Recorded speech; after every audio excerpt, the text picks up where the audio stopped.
My name is Simon. I am 45 years old. I work in an office. I am married. My wife's name is Melissa. She is 39 years old. We have two beautiful children. Our daughter is 14 years old and our son is 11. We live in a small house. We have a simple life.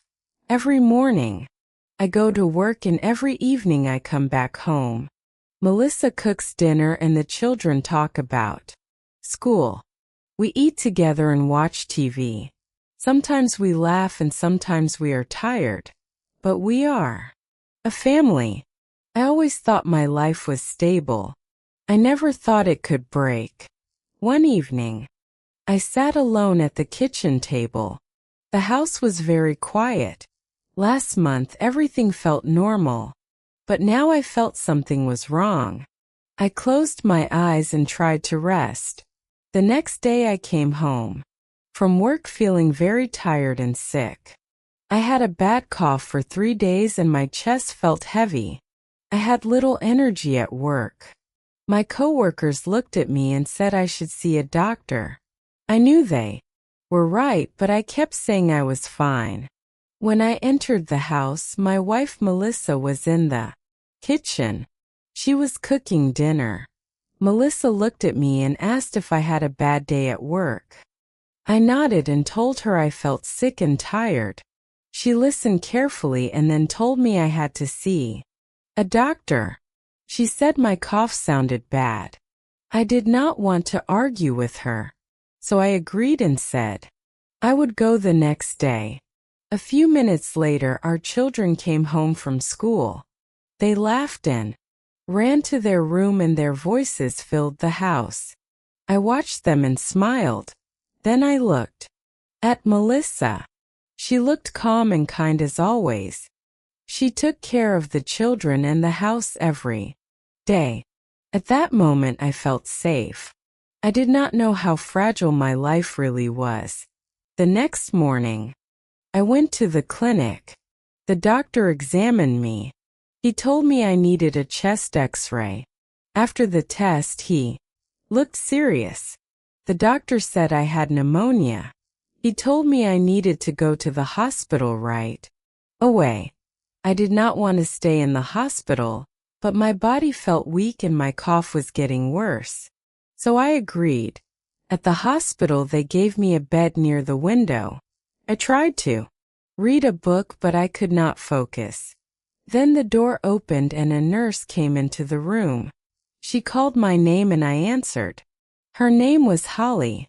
She was young and very beautiful. Holly explained what the doctor had said and told me I needed rest and medicine. I nodded, but I did not really hear her words. I was too lost in just looking at her. I wondered if this feeling was love. I stayed in the hospital for 5 days. Every day I saw Holly and my strange feeling slowly grew. I learned that Holly was married. Her husband often came to meet her. After work, I saw them together and I felt uncomfortable. I did not like that feeling, but I could not stop it. I tried to be friendly. I smiled and made jokes. Holly smiled back, but she was always polite and professional. She never crossed the line. On my last day, I asked Holly if I could have her phone number only in case I needed help. She hesitated for a moment, then gave it to me. When I went home, my wife Melissa smiled and hugged me.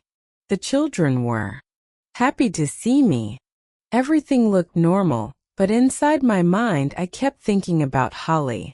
A week passed. I could not sleep well at night. My mind was full of thoughts about Holly. One evening I made a mistake. I took my phone and called Holly. I said I needed some injections and asked if she could help me. Holly told me I could get them at the clinic, but I said I trusted only her and asked her to come. After a long pause, she agreed. I told her to come when my wife was out and the children were at school. When Holly arrived, I opened the door quickly. I did not think about my actions. I hugged her and kissed her. Holly was shocked. She pushed me away. She shouted and told me to stop. She asked what I was doing, but I did not listen. At that moment, the front door opened. My heart stopped. It was my wife, Melissa. She came home early because she was not feeling well. She saw everything. Melissa did not shout. She did not cry.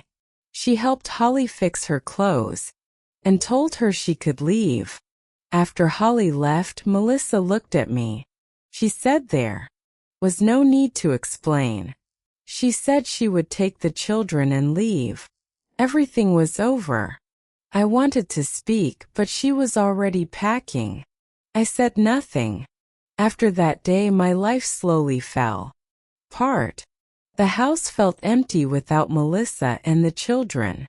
3 months later, I could not focus at work and lost my job. I stayed at home all day and stopped caring about myself.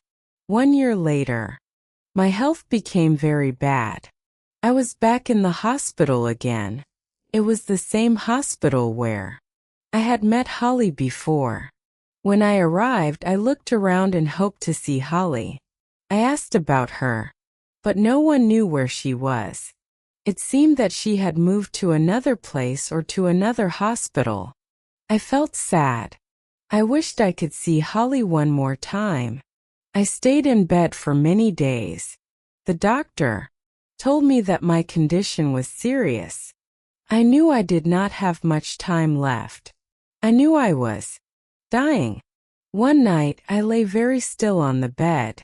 I remembered my life before all the mistakes. I remembered my wife's smile and my children's voices. I remembered how happy we once were together. I knew I loved my family very much, but I had lost them. My body felt cold and my breathing became slow. Then I knew nothing anymore. Then I heard a soft voice call my name. Simon. Simon. I opened my eyes. Holly stood next to my bed and looked at me with concern. She told me I had fallen into deep sleep because of the medicine. She said I was still being treated for pneumonia and that I was safe. I understood that everything had been a terrible dream. Holly asked if I was feeling better. I looked at her face for a moment. The old feeling tried to return, but I remembered the empty house and the loneliness. I looked away and said I was fine. 5 days later, I was healthy and allowed to go home. When I opened the door, Melissa smiled and hugged me. The children ran to me and laughed. The house felt warm and alive again. That night I thought about the dream. It felt so real, like something that almost happened. I turned my head and looked at my wife sleeping beside me. In the next room, I could hear my children breathing in their sleep. In that moment, I realized how much happiness I had. It was here in my own home. What I felt in the hospital was not love. It was only a weak moment. Real love was already here with me. Some people learn the truth when they lose everything. I was lucky. I learned it before I did.